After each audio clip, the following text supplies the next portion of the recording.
Hello welcome to 99 TV frank talks. ఈరోజు మన frank టాక్స్లో నీడ్ ఆఫ్ ది అవర్ అనే చెప్పొచ్చు.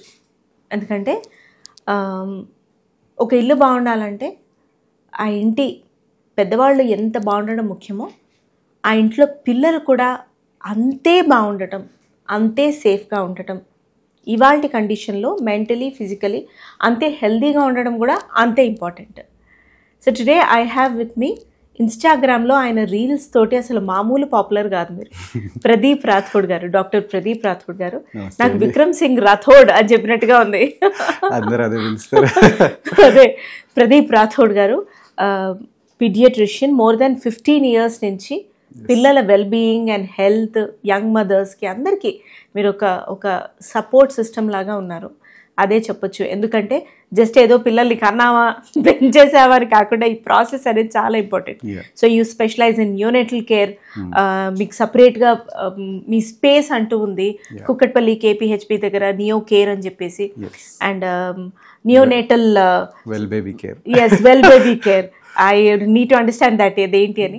నియో కేర్, నియోనేటల్ కేర్ మీరు చూస్తూ ఉంటారు, which is also very important.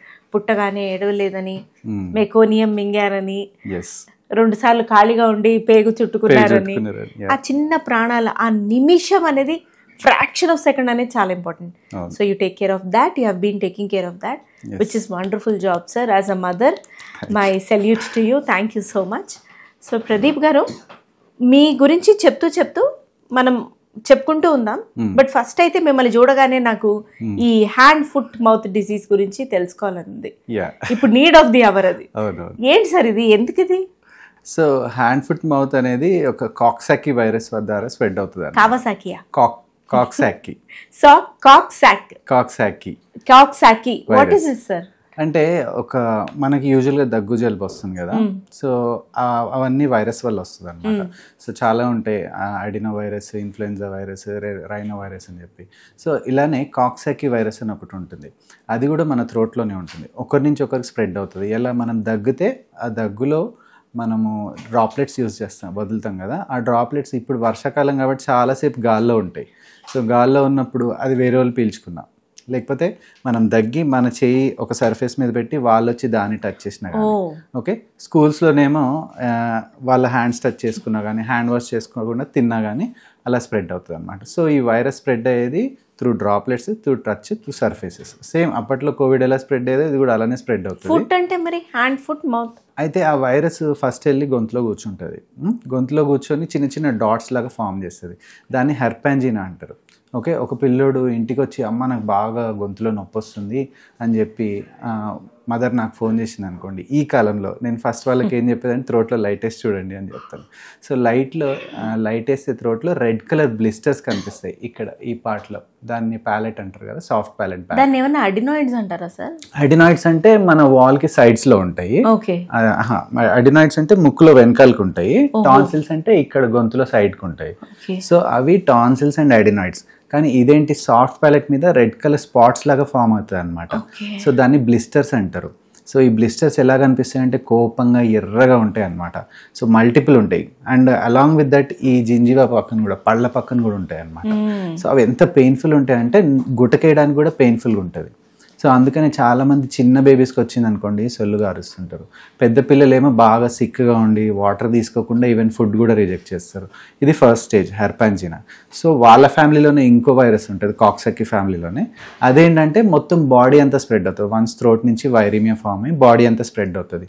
ఆ బ్లిస్టర్స్ మన గొంతులో కనిపించే దానికంటే పెద్దగా ఫస్ట్ ఇక్కడ మోచేతులు, ఓకే, మోచేతులు, ఓకే, దాని తర్వాత మోకాళ్ళు, దాని తర్వాత అరికాళ్ళు. వైట్ కలర్ లో ఉంటాయి, రెడ్ కలర్ సార్?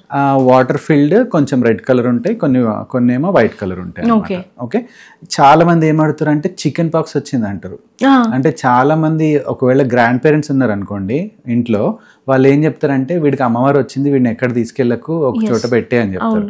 మేము క్లియర్గా, అందుకని నేను అన్నిసార్లు ఇప్పుడు ఈ సీజన్లో అయితే 4-5 రీల్స్ చేసి పడేసినాను నేను. హెర్పాంజినా అంటే ఏంటి, హ్యాండ్ ఫుట్ మౌత్ డిసీజ్ అంటే ఏంటి, ఇది అమ్మవారు కాదు, ఇది మీజిల్స్ కాదు అని చెప్పి. సో ఏంటంటే ఆ బ్లిస్టర్స్ స్పెసిఫిక్ లొకేషన్లో ఉంటాయి. అమ్మవారు అంటే ఏంటి, ఇక్కడ స్టార్ట్ అవుతుంది, బాడీ అంతా స్ప్రెడ్ అవుతుంది, ఫేస్ మీద కూడా వస్తుంది. దీనిలో అలా ఉండదు, జస్ట్ పెరియోరల్ ఏరియా, మోచేతులు, మోకాళ్ళు, అరికాళ్ళు అండ్ బటక్స్ దగ్గర వస్తుంది. బటక్స్ దగ్గర చాలా పెయిన్ఫుల్గా ఉంటుంది అసలు. పిల్లలకి డైపర్ వాష్ చేసేటప్పుడు బర్నింగ్గా ఉంటుంది అసలు. సో యూజువల్గా ఇది ఎవరిని ఎక్కువ ఇన్ఫెక్ట్ చేస్తుంది అంటే less than 5 years. ఓకే. ఐడియల్గా మొత్తం ఏజ్ తీసుకుంటే 10 years పిల్లల వరకు కూడా వస్తుంది. అండ్ ఒకవేళ ఇంట్లో ఆ వైరస్ చాలా సివియర్గా ఉంది, అందరి పిల్లలకి ఉందంటే కొన్నిసార్లు పేరెంట్స్కి వస్తుంది. 2-3% పేరెంట్స్కి వస్తుంది. వాళ్ళకి వచ్చిందంటే అసలు బాడీ పెయిన్స్ అలా ఉంటాయి. చికెన్ పాక్స్ కంటే దారుణంగా ఉంటుంది. మొత్తం బాడీ పెయిన్స్, కాలు చేతులు కదలవు పేరెంట్స్ది. నేను వెళ్ళి ఒకసారి చూడాల్సి వచ్చింది పేరెంట్ని. ఏం కాదు, ఇది హ్యాండ్ ఫుట్ మౌత్, టెన్షన్ పడకండి, చికెన్ పాక్స్. ఒక పీడియాట్రిషియన్ వెళ్ళి పేరెంట్ ని చూడాల్సిన పరిస్థితి వచ్చింది. చాలా పెయిన్ఫుల్ ఉంటుంది అండి హ్యాండ్ ఫుట్ మౌత్. థ్రోట్ కూడా అసలు పేరెంట్స్ అనుకుంటారు కదా, మా పిల్లోడు ఏం తినట్లేదు అంటారు. థ్రోట్లో లైట్ వేస్తే చాలా పెయిన్ఫుల్గా ఉంటుంది. ఆ టైంలో తినరు. ఏమీ ఇంపార్టెంట్ ఆ టైంలో అంటే హైడ్రేషన్, వాటర్ ఇవ్వాలి, ORS ఇవ్వాలి అండ్ ఫ్రూట్స్ ఇవ్వాలి. అండ్ గోరువెచ్చగా చేసి మనం సూప్స్ ఇవ్వచ్చు. Okay, vegetable soup, tomato soup ఇవ్వచ్చు. చికెన్ తినే వాళ్ళు చికెన్ సూప్ చేసుకొని తినొచ్చు, కొంచెం పెప్పర్ యాడ్ చేసుకోవచ్చు అనమాట. అలా. సో ఈ హ్యాండ్ ఫుట్ మౌత్ డిసీజ్ మొత్తం డేస్ ఉండేది అంటే ఇనిషియల్ బ్లిస్టర్స్ ఫామ్ చేసిన దగ్గర నుంచి 5 to 7 days ఉంటుంది. సో ఎప్పటి వరకు వేరే పిల్లలు ఇన్ఫెక్ట్ చేస్తారు వీళ్ళు, ఇవన్నీ వాటర్ ఫీల్డ్ అన్నీ నల్లగా అయిపోతాయి అనమాట. సో వైట్గా వాటరీగా ఉన్నవి డార్క్ అయిపోయి బ్లాక్ అయిపోయింది అనగానే ఓకే వీడికి ఫీవర్ లేదు, ఇవి బ్లాక్ అయిపోయినది అంటే వీడు ఇంకా వేరే వాళ్ళకి స్ప్రెడ్ చేయడం చెప్పి అప్పుడు వాడిని స్కూల్కి పంపించచ్చు. ప్రతిసారి నేను వాళ్ళని అడిగేది ఏంటంటే పేరెంట్స్ని స్కూల్కి పంపించకండి ఒక 5 days. అంటే ఎగ్జామ్స్ ఉన్నాయి, 3 గంటలకే వదిలేసి వస్తాము, జస్ట్ 2 hours రాసేసి వస్తాడంటే that is a risk for other children also. మీ వాడు ఎంత బాధపడుతున్నాడు థ్రోట్ పెయిన్ తోటి, వేరే పిల్లడు కూడా అంతే బాధపడతాడు. అండ్ దాని వైరమే ఎలా ఉంటుందంటే కొంచెం సేపు ఒక 20-30 minutes కూర్చొని మాట్లాడుకున్నారంటే ఆ పిల్లలకి ఈజీగా వచ్చేస్తుంది. మీరు చూసుంటారు కదా అందరు. ఇప్పుడు నా ఓపీలో అయితే 10 మంది వస్తే 3 వాళ్ళే వస్తారు. ఎందుకు మా స్కూల్లో అయితే ఒక మెసేజే పెట్టేశారు, if your child unfortunately if he or she is infected with this please don't send to school. Clear. School వాళ్ళు నారీలే చూసి చెప్తుంటారు. అది it's a knowledge because it is spreading. ఒకరి నుంచి ఒకరు స్ప్రెడ్ అయ్యేటప్పుడు స్కూల్ వాళ్ళ ఇనిషియేటివ్ తీసుకోవాలి. పేరెంట్స్ కి చెప్పడం కంటే స్కూల్ వాళ్ళ పేరెంట్స్ చెప్పారనుకోండి ఒక భరోసా ఉంటుంది.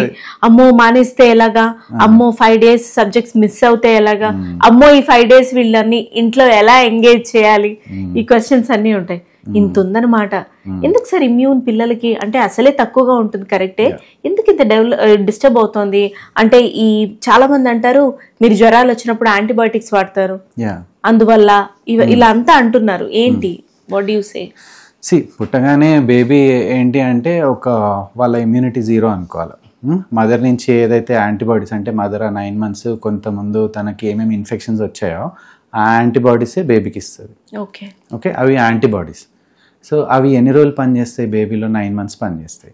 దాని తర్వాత తను ఒక కొత్త లోకంలోకి వచ్చింది. ఓకే, ఆ లోకంలో వచ్చే ఇన్ఫెక్షన్స్ అన్నీ తనకి ఇమ్యూన్ కాదు, అంటే తనని ఈజీగా ఇన్ఫెక్ట్ చేయగలుగుతాయి అండ్ బేబీ సఫర్ అవుతుంది.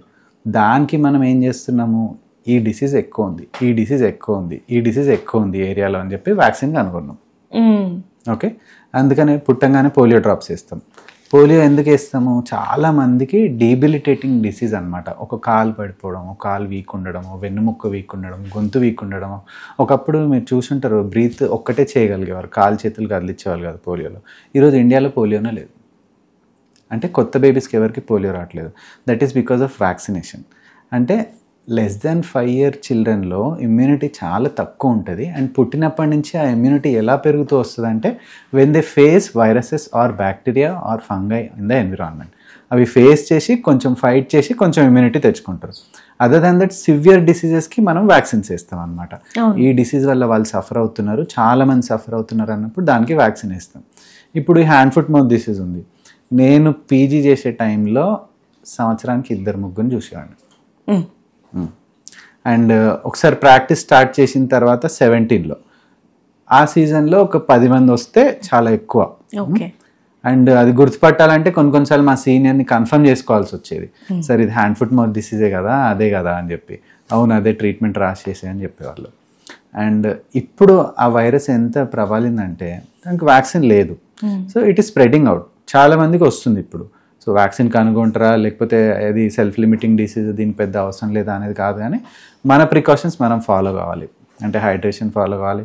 అండ్ ఈ వైరస్లో హ్యాండ్ ఫుట్ మౌత్లో యాంటీబయాటిక్స్ యూజ్ చేయొద్దు, దానికోసం ఒక రీల్ చేయాల్సి వచ్చింది నేను. ఎందుకంటే ఈ థ్రోట్లో డాట్స్ ఉన్నాయి అనుకోండి, అవి చూడంగానే పస్లాగా కనిపిస్తాయి, వాళ్ళు యాంటీబయాటిక్స్ యూజ్ చేస్తారు. అది వైరస్, వైరస్ అంటే ఏంటి, యాంటీవైరస్ ఇవ్వాలి. యాంటీబయోటిక్ అంటే బ్యాక్టీరియాకి అగేన్స్ట్గా ఇచ్చేది యాంటీబయోటిక్. ఈ వైరస్కి మనం యాంటీబయాటిక్ ఇస్తే మన బాడీలో మన గట్లో ఉన్న బ్యాక్టీరియాని చంపుతుంది ఆ యాంటీబ్యాక్టీరియా, కానీ వైరస్ ఏం చేయదు. సో నా డౌట్ అదే సార్, ఈ అంటే ఈ టాబ్లెట్స్ వేసుకోవడం వల్ల, యాంటీబయాటిక్ టాబ్లెట్స్ ఊరికే చిన్నపిల్లలకి సిరప్స్ రూపంలో ఏదో ఒకటి వేయడం వల్ల వాళ్ళల్లో న్యాచురల్ గా ఆ ఫైట్ చేసే ఆ సర్వైవల్ ఏవైతే ఉంటాయో బాడీలో అవి చనిపోతాయి అంటారా? అందువల్లనే వాళ్ళు లో ఇమ్యూన్ ప్రోన్ ఉంటారా? ఇప్పుడు కన్సిడర్ ఫీవర్ వచ్చింది ఒక బేబీకి, 3 years చైల్డ్ అనుకోండి. ఆ ఫీవర్ తర్వాత తనకి కాఫ్ వచ్చింది. కాఫ్లో అది ఎంత సివియర్ అయిందంటే స్పూటన్ రావడము ప్లస్ బ్రీతింగ్ ఇష్యూ రావడం. అండ్ అది ఎలా అయింది అంటే over time 3 days 4 days 5 days తర్వాత తనకి బ్రీతింగ్ ఇష్యూ వచ్చింది. సో స్లోగా పెరుగుతూ వచ్చిన ప్రాబ్లమ్ని మనం ఏం సస్పెక్ట్ చేస్తామంటే బ్యాక్టీరియా వల్ల వచ్చింది. అప్పుడు యాంటీబయాటిక్ యూజ్ చేసేది మనము ఒప్పుకుంటాం. 2nd day 3rd day దగ్గాడని చెప్పి మనం యాంటీబయాటిక్స్ ఇచ్చామనుకోండి, దట్ ఈస్ వైరస్ క్లియర్లీ. అంటే 1st day 2nd day వచ్చే కాఫ్స్ అన్ని ఏంటంటే ఒక వైరస్ ఇన్ఫెక్షన్ వల్ల గొంతులో కాఫ్ వస్తుంది. అది అవసరం లేని చోట మనం ఇప్పుడు యాంటీబయాటిక్ ఇచ్చాం తనకి. మన స్టమక్లో గట్ బ్యాక్టీరియా అని ఉంటాయి, దాన్ని గట్ మైక్రోబయోమ్ అంటారు.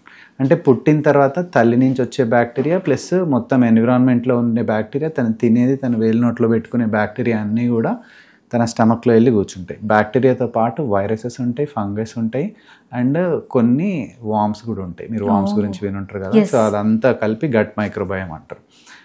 అందులో మంచివి ఉంటాయి. అవి ఏం చేస్తాయంటే కొన్ని మీరు చేయలేని పనులు, మీరు డైజెస్ట్ చేసుకునే ఫుడ్స్ అవి డైజెస్ట్ చేసి పంపిస్తాయి. అండ్ మనము హ్యాపీగా ఉండడానికి, సాడ్గా ఉండడానికి, లేకపోతే మనము యాక్టివ్గా ఉండడానికి కొన్ని హార్మోన్స్ అవి కూడా రిలీజ్ చేస్తాయి.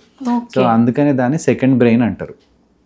ఇప్పుడు మనం యాంటీబ్యాక్టీరియల్ ఇచ్చినప్పుడు మన సెకండ్ బ్రెయిన్ చంపుతున్నట్టు మనం, అవసరం లేనప్పుడు. ఓకే, అవసరం ఉన్నప్పుడు ఏంటి, ఇప్పుడు ఆ బ్రెయిన్ని మనం పెంచుకోవచ్చు. తర్వాత బెటర్గా ఇప్పుడు ఒక యాంటీబయాటిక్ ఇచ్చాను అనుకోండి, నేను దాంతోపాటు ప్రోబయాటిక్ కూడా ఇస్తాను. ఇదిగోండి మీకు మోషన్స్ అయితే లేకపోతే ఆ గట్ బ్యాక్టీరియా పాడవుతాయి కాబట్టి ఈ ప్రోబయాటిక్ తీసుకోండి, ఈ యాంటీబయాటిక్ తీసుకోండి అని. కానీ పేరెంట్ ఎప్పుడైతే వాడతారో వాళ్ళకి బ్యాక్టీరియా పాడవుతాయని తెలియదు, ఒక ప్రోబయాటిక్ వాడాలని కూడా తెలియదు. దానివల్ల ఏంటంటే కొంతమంది టెన్షన్గా ఉన్న పేరెంట్స్ మల్టిపుల్ టైమ్స్ వాడేస్తారు. ఒకటే నెలలో 3 సార్లు యాంటీబ్యాక్టీరియల్ వాడిన వాళ్ళు కూడా ఉన్నారు. అవును, నేను చూస్తున్నాను. ఊరికే ఫీవర్ వస్తుందని ఊరికే వాడుతున్న వాళ్ళు కూడా నేను చూస్తున్నాను. నా దగ్గరకు వస్తారు, నా దగ్గరకు వచ్చి ఈ మంత్లో 3 సార్లు యాంటీబయాటిక్ వేసినాం సార్, వీటికి మళ్ళీ ఫీవర్ వచ్చింది, మీరు ట్రీట్ చేస్తున్నారా, మీకు అసలు ఏమవుతుంది అని చెప్పి నన్ను అడుగుతారు. ఇప్పుడు నేనైతే రాయలేదు యాంటీబయాటిక్ వాడమని చెప్పి, నేనైతే వైరస్ పర్వాలేదు అంటాను.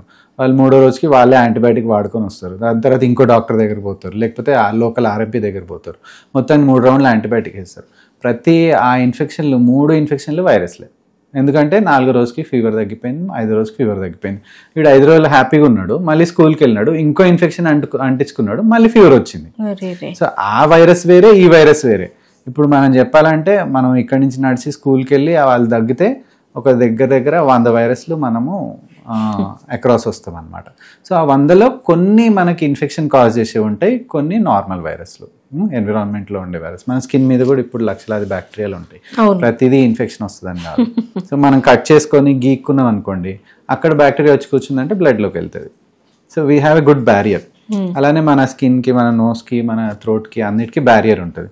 సో అన్ని వైరస్లు ఇన్ఫెక్ట్ చేయవు, బట్ వైరస్ ఇన్ఫెక్ట్ చేసినప్పుడు ఏంటంటే నా ఎక్స్పీరియన్స్ ఎక్కడ వస్తుంది, ఇప్పుడు పేరెంట్కి లేకపోతే మెడికల్ షాప్ వాళ్ళకి నాకు ఏంటి డిఫరెన్స్, నేను యాంటీబ్యాక్టీరియల్ వాడాలా, ఇది వైరసా బ్యాక్టీరియానా, యాంటీబ్యాక్టీరియల్ ఇస్తే ప్రోబయాటిక్ ఇవ్వడం, ఇవన్నీ ఎన్ని డేస్ వాడాలి. ఇప్పుడు నేను 5 రోజులు రాస్తా. మొన్న ఒక పోల్ పెట్టినా ఇన్స్టాగ్రామ్లో, 5 రోజులు యాంటీబయాటిక్ రాస్తే ఎంతమంది 5 రోజులు కంప్లీట్ చేస్తారని చెప్పి. అయితే ఆ బాటిల్తో ప్రాబ్లం ఏంటంటే 30 ml ఉంటుంది. ఓకే, ఒక్కసారి 15 kgs దాటారు అనుకోండి, 3.5 ml 3.5 ml రాయాలి. అంటే డైలీ 7 ml అవుతుంది. 7 5 30 ml ఉంటుంది. వీళ్ళు సరిగ్గా అటు ఇటు వేసేసరికి 1 day మిస్ అయిపోతుంది. సార్ 3వ రోజు లాస్ట్ డేకో 4వ రోజు పొద్దునకో అయిపోయింది, తర్వాత వాడడం అది ఆపేసినాం సార్, ఇంకా అయిపోయింది కదా సిరప్ అని ఆపేసినాము, 5వ రోజు కంప్లీట్ చేయలే అంటారు. అక్కడ రెసిస్టెన్స్ వస్తుంది. సో మనం బ్యాక్టీరియా అనుకొని డ్రగ్ ఇచ్చామనుకోండి, అది 5 days లేకపోతే 7 days లేకపోతే 10 days అనుకొని ఇస్తాం. ఇక్కడ కూడా ప్రాబ్లం అవుతుంది. సో పార్షియల్లీ ట్రీటెడ్ ఇన్ఫెక్షన్ అంటారు దాన్ని. సో దానివల్ల కూడా మళ్ళీ డ్రగ్ రెసిస్టెన్స్. ఆ బ్యాక్టీరియా ఏం చెప్తుంది, ఇన్ని రోజులు నేను యాంటీబ్యాక్టీరియల్ ఇచ్చి కొట్టావు కదా, మాలో కొంతమంది మిగిలినారు, ఆ బ్యాక్టీరియాని ఎలా ఎదుర్కోవాలో మమ్మల్ని నేర్చుకున్నారు, ఈసారి మేమందరం పెరిగి ఆ యాంటీబయాటిక్ వచ్చినా కానీ మా మీద ఈసారి పనిచేయదు అంటారు. దాన్ని యాంటీబ్యాక్టీరియల్ రెసిస్టెన్స్ అంటారు. అంటే దట్ బ్యాక్టీరియా ఇస్ క్లెవర్. మీరు సగం ఇచ్చేసిన తర్వాత అది నేర్చుకుంది, ఈ యాంటీబయాటిక్ ఇక నెక్స్ట్ టైం నాకు పనిచేయదు, నువ్వు ఏమైనా చేసుకోవాలని చెప్తాను. దానికి బుర్ర, బుద్ధి, ఆలోచన శక్తి. One of the most clever organisms ఏంటి అంటే బ్యాక్టీరియా, వైరస్లే. ఇప్పుడు మనము స్టార్టింగ్లో వరల్డ్ వార్లో అప్పుడు పెన్సిలిన్ ఇచ్చేవాళ్ళం, దాని తర్వాత అమాక్సిలిన్ ఇచ్చేవాళ్ళం, జెంటామైసిన్ ఇచ్చేవాళ్ళం. స్లోగా యాంటీబయాటిక్స్ అన్ని పని చేయకుండా పోయినాయి. ఇప్పుడు అజిత్రోమైసిన్ మన వాళ్ళు ఎలా వేసుకుంటారు, బిళ్ళలు గోళీలాగా వేసుకుంటారు. అడల్ట్స్ కూడా అంతే, కిడ్స్కి కూడా 3 రోజులు సిరప్ అని చెప్పి రోజుకి ఒకసారి వేసేస్తారు. సో దగ్గర అజిత్రోమైసిన్ కూడా రెసిస్టెన్స్ వచ్చింది. అజిత్రోమైసిన్ ఎంత ఇంపార్టెంట్ డ్రగ్ అంటే మన బాడీలో తల నుంచి, గొంతు నుంచి, ముక్కు నుంచి, హార్ట్, లంగ్స్, యూరిన్ అన్ని బోన్స్లో కూడా వెళ్ళి యాక్ట్ చేస్తుంది. అట్లాంటి డ్రగ్, ఇంపార్టెంట్ డ్రగ్, ఓరల్గా దొరికే డ్రగ్, దాన్ని మనం అబ్యూస్ చేస్తున్నాం అంటే ఫ్యూచర్లో అది పనిచేయదు, అజిత్రోమైసిన్ రెసిస్టెన్స్ వచ్చేస్తుంది. అలాగే పారాసెటమాల్ సార్, దీని గురించి విందాం అనుకుంటున్నాను నేను.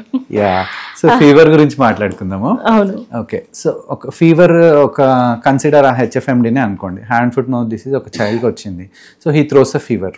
ఓకే, అప్పటికి మదర్కి తెలియదు హ్యాండ్ ఫుట్ మౌత్ అని, ఎందుకంటే థ్రోటే రెడ్గా ఉంది, వాళ్ళు చూసుకోలేదు. ఫీవర్ మాత్రం వచ్చింది. ఫస్ట్ 2 days హై ఫీవర్ ఉంటుంది కదా. ఓకే, సో ఐడియల్గా టెంపరేచర్ ఎక్కడ చూడాలి, సో టెంపరేచర్కి వద్దాం. ఓకే, పాతకాలంలో మనము అది థర్మోమీటర్స్ యూజ్ చేసేవాళ్ళం కదా, మెర్క్యూరీ థర్మోమీటర్స్.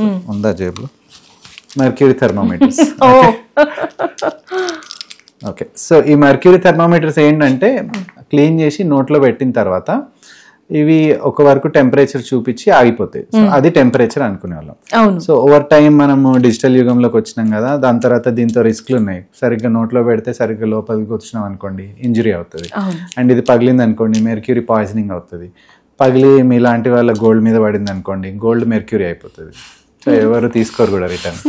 అందుకని మెర్క్యూరీ నుంచి మనం డిజిటల్ థర్మోమీటర్కి వచ్చాం. ఓకే, ఈ డిజిటల్ థర్మోమీటర్లో ఒకసారి ప్రెస్ చేసిన తర్వాత నంబర్స్ వస్తాయి ఇక్కడ. అండ్ అప్పుడు మనము కన్సిడర్ ఇది బేబీ అనుకోండి. Hello baby. ఇక్కడ మీరు డిస్క్లైమర్ కూడా వేయాలి. No child is harmed while picturising this frank talks. Okay, so temperature గురించి కదా, ఫీవర్ వచ్చింది ఆ చైల్డ్ కి. Consider this to be 1 to 5 year old child. ఎవరైనా కానీ మనము నోట్లో టెంపరేచర్ పెట్టి చెక్ చేయం. Okay, 0 to 5 year old child. Under arm టెంపరేచర్లో హ్యాండ్ ఇట్లా అని చెప్పి ఇక్కడ లోపల పెట్టి apex of the axilla press చేస్తాం. నేను అట్లా చేయలేదు సార్, సైడ్ కి పెడతాం మనం. లేదు, ఎపెక్స్ ఆఫ్ ద యాక్సిలాలో పెట్టి ప్రెస్ చేసి క్లోజ్ చేయాలి. ఈ టైంలో బేబీ నాకొద్దు ఇష్టం వచ్చినట్టు ఏడుస్తారు. సో ఆ బేబీని డీవియేట్ చేయడానికి పాటలు పాడడము, లేకపోతే ఏదైనా డీవియేట్ చేయడము అని చెప్పి చేసి ఒక 1 minute తర్వాత బీప్ వస్తుంది కదా, బీప్లో వచ్చిన టెంపరేచర్ చూస్తాం. ఐడియల్గా 100.4 is a temperature which needs treatment. 100.4 98 99 no 97. And మన వాళ్ళు ఆ టెంపరేచర్ చూసినాక కూడా బేబీ తల వేడిగా ఉంది, నేను పారాసెటమాల్ వేస్తా అని చెప్పి వేసేస్తాను. అవును సార్, 100.4 టెంపరేచర్ ఉండదు. అవును, 98 99 ఉంటుంది. అవును, బిలో 99 ఉంటుంది. కానీ బేబీ తల వేడిగా ఉంది, చేతులు వేడిగా ఉన్నాయి, కాలు వేడిగా వేస్తారు. సో బేబీ ఏం చేస్తుంది, ఓకే బేబీకి ఇన్ఫెక్షన్ వచ్చి ఉంటుంది, లేకపోతే బేబీ ఎన్విరాన్మెంట్ వేడిగా ఉండి ఉంటుంది, లేకపోతే చాలాసేపు కప్పేసి ఉంటారు, దానివల్ల హెడ్ హీట్ అయింది. హెడ్ ఎందుకు హీట్ అవుతుంది అని చెప్తే, ఈ బేబీ తలలో అన్నిటికంటే, బాడీలో అన్నిటికంటే పెద్ద పార్ట్ ఏది కనిపిస్తుంది మీకు? హెడ్డే కదా. సో ఈ హెడ్ నుంచే హీట్ రిలీజ్ అవుతుంది. ఎందుకు? హెయిర్ కూడా తక్కువ చిన్నప్పుడు. సో ఆ హెయిర్ లేదు కాబట్టి బాడీ ఏం చేస్తుంది, ఈ స్కిన్ లో చాలా వెయిన్స్ ఉంటాయి బయట. సో దీని నుంచి హీట్ రిలీజ్ చేయడానికి అని చెప్పి ఇక్కడ నుంచి హీట్ రిలీజ్ చేస్తుంది. సో అర్లీ ఫీవర్ ఉండొచ్చు, లేకపోతే నేను చెప్పినట్టు వార్మ్ ఎన్విరాన్మెంట్ బాగా కప్పేయడం వల్ల హెడ్ హీట్గా ఉంటుంది. కొంతసేపు ఓపెన్గా వదిలేసినారు అనుకోండి, హెడ్ కామ్ డౌన్ అయిపోయింది అనుకోండి, డ్రాప్స్ వేసే అవసరం ఉండదు. అండ్ దీంతో చెక్ చేస్తే బిలో 99.5 100 ఉంటే మీకు పారాసెటమాల్ ఇచ్చే అవసరం కూడా ఉండదు. వెంటనే వెయ్యొద్దు అని మీరు చెప్తున్నారు. ఎస్, వెంటనే వేయద్దు. అండ్ తల వేడిగా ఉన్నప్పుడు వేయద్దు. నేను ఈ మంత్లో 3 మదర్స్ వచ్చారు. ఒక మదర్ అయితే నేను తినడానికి వెళ్ళాలి, 2:30 అవుతుంది, ఆకలి వేస్తుంది, నాకు తినకపోతే ఇటు సైడ్ మైగ్రేన్ వచ్చేస్తుంది ఇంకా. అయితే మీకు కూడా ఉందా? నాకు కూడా ప్రాబ్లం ఉంది డాక్టర్ గారు, 2 అవర్స్కి తినకపోతే నేను మనిషిని కాదు. ఒక్కసారి నేను 2 దాటి తినలేదు అనుకోండి, ఇటు సైడ్ మైగ్రేన్ వచ్చేస్తుంది, నాకు ఇట్స్ వస్తుంది సార్. అప్పుడప్పుడు ఇక్కడ మాడు కూడా నొప్పేస్తుంది, ఆ డే వేస్ట్ అయిపోతుంది నాకు అంతే. ఇంకా ఆ రోజు ఈవినింగ్ కూడా మందులు వేసుకోలేదంటే పని చేయదు ఇంకా. సో అందుకని నేను యూజువల్గా వేల లక్షల మందిని ట్రీట్ చేస్తే ప్రదీప్ గారు కూడా ట్రీట్ అవ్వాలి, because we all are human beings. Definite నేను ట్రీట్మెంట్లో ఉన్నా, ఒక ఫేమస్ న్యూరాలజిస్ట్ దగ్గర ట్రీట్మెంట్ లో ఉన్నా. న్యూరాలజిస్టే నన్ను సరిగ్గా ట్రీట్ చేయట్లేదు, పర్లేదు నువ్వు బాగానే ఉన్నావు, స్పోర్ట్స్ ఆడతావు కదా అని చెప్తున్నారు. ఓకే, సో అలా వచ్చారు మదర్ 2:30కి వచ్చి. మదర్ వచ్చి నాకు ఒకటే చెప్పారు, see this baby's head is very warm sir, I try to give paracetamol 3 times. She is quite educated. అంటే ఇంగ్లీష్లో ఎందుకు మాట్లాడుతున్నా అంటే she was quite educated. Baby's head feels very warm, it's been there since morning, his hands are also warm, I try to give paracetamol twice, still it's not going down. అంటే ఏంటి temperature ఎక్కడ చూసారని నేను అడిగాను. We don't have a thermometer sir అని చెప్పింది. Okay, and how did you know it's fever అంటే usually it's quite okay sir, but his head feels quite warm అని చెప్పాను. థర్మోమీటర్ పెట్టాను. థర్మోమీటర్ పెడితే 98 ఉంది. That day it was raining. Okay, వాళ్ళు అంతా డోర్స్ క్లోజ్ అన్నీ చేసేసి రూమ్ని వేడిగా పెట్టుకున్నారు, విండోస్ ఏం ఓపెన్ చేయలేదు. ఈ బేబీ ఉన్న రూమ్లో కూడా చాలా వామ్గా ఉంది. బేబీని తను లోపల నుంచి బయటకు వచ్చి తీసుకునేసరికి ఆ కోల్డ్ ఎన్విరాన్మెంట్లో ఈ బేబీ తనకు పట్టుకోగానే వామ్గా అనిపించింది. అయితే 2 సార్లు 3 సార్లు అలా చూసినా అవ్వలేదు. సో అందుకని చెప్పి హెడ్ టచ్ చేయొద్దు, థర్మోమీటర్ తోటి చెక్ చేయాలి. సో ఐ రియష్యూర్డ్ ద మామ్, మీరు హెడ్ టచ్ చేయకండి, ఒక డిజిటల్ థర్మోమీటర్ కొనుక్కోండి, దానివల్ల మీరు ఓవర్ డ్రగ్ అబ్యూస్ ఆపుతారు. అండ్ ఐడియల్గా ఐఏపీ ఏం చెప్తుంది, అమెరికన్ అకాడమీ ఆఫ్ పీరియాట్రిక్స్ ఏం చెప్తుంది అంటే 100.4 దాటితేనే మీకు ఫీవర్ అని చెప్తుంది అండర్ ఆర్మ్ టెంపరేచర్ చెక్ చేస్తే. ఇంకా నేను పేరెంట్స్ బాధ తట్టుకోలేక 99.5 అని రాస్తా, దీని తర్వాత ఫీవర్ ఉంటే స్టార్ట్ చేయండి అని చెప్పి. అండ్ వాళ్ళు ఏం చేస్తారు, 98.4 హ్యూమన్ బాడీ టెంపరేచర్ కదా, మేము చిన్నప్పుడు చదువుకున్నాము, అది దాటిన తర్వాతనే మేము పారాసిటమాల్ స్టార్ట్ చేసినామని వాళ్ళు చెప్తారు. That is the confusion. అంటే జనాల్లో ఫీవర్ గురించి ఎంత కన్ఫ్యూజన్ ఉందంటే, ఫీవర్ అనేది రాగానే బేబీ సిక్ అయిపోతారు అని వాళ్ళకి భయం. అవును, తినరు, ఇంకా వీక్ అయిపోతారు, పాలు తాగరు, ఆర్ అదే వీక్ అయిపోతారు, పీలగా అయిపోతారు, చుట్టుపక్కల చుట్టాలు వస్తారు, అయ్యో ఇంత బక్కగా ఉందేమిటి, ఇంత బక్కగా ఉన్నాడేమిటి, ఏం పెట్టట్లేదా అని అంటారు. ఈ సొసైటియల్ కండిషనింగ్ కి మెయిన్ నాకు తెలిసి more than 60-70% దానికే భయపడతారు. I also once use to fear that. కాబట్టి డెఫినెట్ గా సొసైటీ గురించి మాట్లాడుకుందాము. అవును, అయితే ఈ బేబీకి ఈ ఫీవర్ ఎందుకు వచ్చింది అనేది ఒక క్వశ్చన్ వస్తే, ఈ బేబీ బాడీలోకి వైరస్లు వచ్చినాయి. ఓకే, ఈ బేబీ బాడీ ఏం చేసింది, వీళ్ళు ఎక్కువ అవుతున్నారు, నా దగ్గర ఏం లేదు, నా దగ్గర పెద్ద ఇమ్యూనిటీ కూడా లేదు, నా ఒకటే వే ఆఫ్ ట్రీటింగ్ ఏంటి, ఈ వైరస్లను ఎలా చంపాలి, వీళ్ళు మల్టిప్లై కాకుండా ఎలా ఆపాలి అంటే నేను నా బాడీ టెంపరేచర్ని పెంచుకుంటా అని చెప్పుకుంటారు. సో వైరస్లు లేకపోతే ఇన్ఫెక్షన్ లేదని ఉన్నప్పుడు బాడీ టెంపరేచర్ పెంచుకున్నప్పుడు మెటబాలిక్ రేట్ హై ఉంటుంది. ఆ టైంలో మన సెల్స్ కూడా చాలా ఫాస్ట్గా మల్టిప్లై అవుతాయి. బోన్ మ్యారో నుంచి బాడీని కాపాడే వైట్ బ్లడ్ సెల్స్ అంటే లింఫోసైట్స్ కానీ న్యూట్రోఫిల్స్ కానీ అవన్నీ ఎక్కువగా తయారయ్యి ఆ వైరస్ని చంపడానికి ట్రై చేస్తాయి. అవే కదా, అంటే చాలా కెమికల్స్ ఉంటాయి, ఇంటర్ఫెరాన్ గామా అని చెప్పి, IL-6 అని, అవన్నీ కూడా వైరస్ బ్యాక్టీరియాకి అగెన్స్ట్గా పనిచేస్తాయి. ఇవన్నీ ఎప్పుడు జరుగుతాయి అంటే బేబీ వామ్గా ఉన్నప్పుడు. ఒక ఇన్ఫెక్షన్ బాడీలో ఉన్నప్పుడు బేబీ వేడిగా ఉండాలి. 100-100.4 అని ఎందుకు ఇచ్చినారు వాళ్ళు? 100-100.4 దగ్గర బేబీ టెంపరేచర్ ఉంటే తన ఫంక్షన్స్ ఫాస్ట్ ఉంటాయి, తను తొందరగా రికవర్ అవుతుంది అని చెప్పి. ఇప్పుడు పేరెంట్స్ ఏం చెప్తారు, మా బేబీకి జ్వరమే ఉండద్దు, మా బేబీ చల్లగా ఉండాలి, మా బేబీ తల చల్లగా ఉండాలి, మా బాడీ చల్లగా ఉండాలి అని చెప్పి కొంచెం వేడిగా అనిపించినా కానీ, even if it is not 100, చల్ల నీళ్ళతో తుడుస్తారు, చాలా కోల్డ్ వాటర్తో తుడిచేసి వావ్ చల్లగా అయిపోయింది మా బేబీ, మేము చాలా హ్యాపీగా ఉన్నాం, ఇప్పుడు జ్వరం తగ్గిపోయింది అనుకుంటారు. పాప మా బేబీ ఎండి తిట్టుకుంటుందో. అలా 3 సార్లు తుడవండి మీరు చల్ల నీళ్ళతోటి, బేబీకి కోల్డ్ వస్తుంది. ఎందుకంటే నోస్ థ్రోట్ అన్నీ కంజెస్ట్ అయిపోతాయి కోల్డ్ వాటర్ వల్ల. అండ్ బేబీ వండుతుంది కూడా, ఎందుకంటే baby does not have enough amount of fat to protect it self from that cold water. ఇప్పుడు నేను బక్కగా ఉండేవాడిని, నేను ఆ టైంలో చల్లగాలికి వెళ్తేనే వణికేటోని, అందరు వణికేవాళ్ళు కాదు. ఎందుకంటే నాకు ఫ్యాట్ లేకుండే. ఇప్పుడు మీరు చల్లనీళ్ళతో తుడిస్తే ఈ బేబీ హీట్ పోతుంది, ఈ బేబీ ఎనర్జీ వేస్ట్ అవుతుంది. ఎందుకంటే ఆ చల్లనీళ్ళు వేడి చేయాలంటే తన స్కిన్లో హీట్ రావాలి కదా. సో ఎనర్జీ వేస్ట్ అయితే డల్ అవుతుంది. చల్లనీళ్ళతో తుడిచి మా బేబీ డల్ అయిపోయిందంటే మనం ఏం చేస్తాం? పేరెంట్స్కి తెలియక. అండ్ ఇప్పుడు మనం మాట్లాడుకోవాల్సిన టైమా? లేదు, సొసైటీ గురించి మనం మాట్లాడదాం. అయితే ఈ ప్రాసెస్ లో సార్ ఎలాగో బేబీ వచ్చింది కాబట్టి, hi baby, thank you, please rest, breast feeding గురించి మాట్లాడదాం సార్. ఇంకో 2 పాయింట్స్ ఫీవర్ గురించి. ఇప్పుడు మనం పారాసెటమాల్ ఇస్తామండి. 100.5 కాదు, నేను రాస్తాను 99.5 దాటితే పారాసెటమాల్ ఏమని చెప్తాము. పేరెంట్స్ ఏం చేస్తారు, పారాసెటమాల్ వల్ల ఎఫెక్ట్ రావట్లేదు, 2 hours అయినా కానీ టెంపరేచర్ తగ్గట్లేదు అని చెప్పి మెఫ్టాలో లేకపోతే ఐబుజెసికో వేస్తారు. ఐడియల్గా ఏంటి అంటే చాలా ఇంపార్టెంట్ డ్రగ్స్. ఓకే, అవి ఎప్పుడు యూజ్ చేస్తాము అంటే చాలా హై ఫీవర్ ఉన్నప్పుడు దాన్ని తగ్గించడానికి యూజ్ చేస్తాం. మెఫెనమిక్ యాసిడ్ అనేది ఫీవర్ తగ్గిస్తుంది తొందరగానే. దానికి ఉన్న సైడ్ ఎఫెక్ట్స్ కూడా ఉన్నాయి. ప్లేట్లెట్స్ తగ్గిస్తుంది, లేకపోతే బ్లీడింగ్ అవుతుంది, లేకపోతే స్టమక్ బాగా బర్న్ అవుతుంది. ఐబుజెసిక్ అంటే మనం పెయిన్ కిల్లర్స్ వేసుకున్నప్పుడు మనకు కడుపు ఎలా మండుతుందో, ఇప్పుడు బేబీ ఏమీ తినట్లేదు ఫీవర్లో, దానికి ఐబుజెసిక్ లేకపోతే మెఫెనమిక్ యాసిడ్ ఇస్తే బేబీ స్టమక్ కూడా అలానే మండుతుంది. అండ్ హై ఫీవర్ ఉన్నప్పుడు వేయాలి. హై ఫీవర్ అని ఎప్పుడు చెప్తారంటే 1 or 2 దాటితే చెప్తారు. మీరు వేడి నీళ్ళతో తుడిచినా కానీ 1 or 2 దాటింది అనుకోండి ఫీవర్, అప్పుడు వాడండి ఐబుజెసిక్ అని చెప్తారు, లేకపోతే మెఫెనమిక్ యాసిడ్ అని. మన వాళ్ళు ఏం చేస్తారంటే 100.5 ఉన్నప్పుడే పర్లేదులే మెఫెనమిక్ యాసిడ్ వేస్తే లాస్ట్ టైం తగ్గిపోయింది తొందరగా, మెఫ్టాల్ అని సిరప్ తోటి తొందర తగ్గిపోయింది అని వేస్తాం. సో మల్టిపుల్ టైమ్స్ వేసేసరికి తను రికవర్ అవుతుంది బేబీ. ఒక 3-4 days తర్వాత రికవర్ అవుతుంది, కానీ ఏం తినరు. అది మనం చేసుకున్న ప్రాబ్లమే. ఎందుకంటే ఎన్ఎస్ఏడిస్ అంటే ఆ స్టమక్ బర్న్ అయ్యే మనం సిరప్లు ఇచ్చాం. పారాసెటమాలే చాలా రేర్గా ఇవ్వాలి.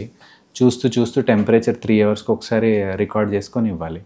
అలాంటిది ఇప్పుడు మీరు మెఫెనమిక్ యాసిడ్ రోజంతా 4 సార్లు ఇచ్చారనుకోండి, స్టమక్ బాగా మండుతుంది.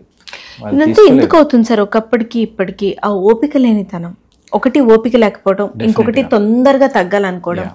మేబీ దానికి ఎవ్రీ చైల్డ్ ఇస్ ప్రీషియస్ కాబట్టి అయ్యో ఏం కాకూడదు అంటే పలానా జ్వరం వచ్చి పలానా చైల్డ్కి ఏదో అయిందని ఎవరో చెప్పారు, న్యూస్ విన్నాం.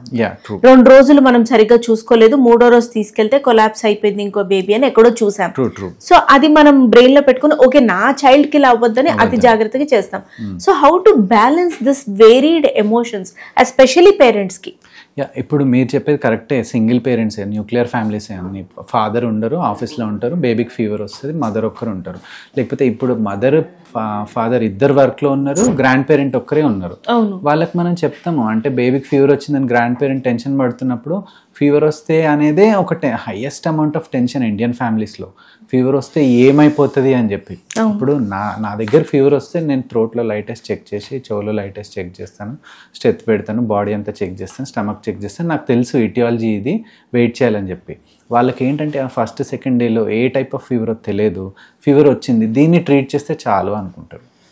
దాన్ని ఒక ప్రొటెక్టివ్ మెకానిజం లాగా అనుకోరు అన్నమాట. సో ఇనిషియల్ డేస్లో అంటే మనము ఈ పాడ్కాస్ట్ ద్వారా జనాలకి ఏం చెప్పాలంటే ఫీవర్ ప్రొటెక్టివ్ మెకానిజం. అవును, టెన్షన్ పడండి ఫీవర్ వస్తే, కానీ డ్రగ్స్ ఎక్కువ అబ్యూస్ చేయొద్దు. ఫస్ట్ పారాసెటమాల్ ఉంది మీ దగ్గర, పారాసెటమాల్ ఏ డబ్బా తీసుకోండి, మీరు ఏ కంపెనీదైనా తీసుకోండి, డ్రాప్స్ ఏ కంపెనీదైనా తీసుకోండి, వెయిట్ ప్రకారం డోస్ ఉంటుంది.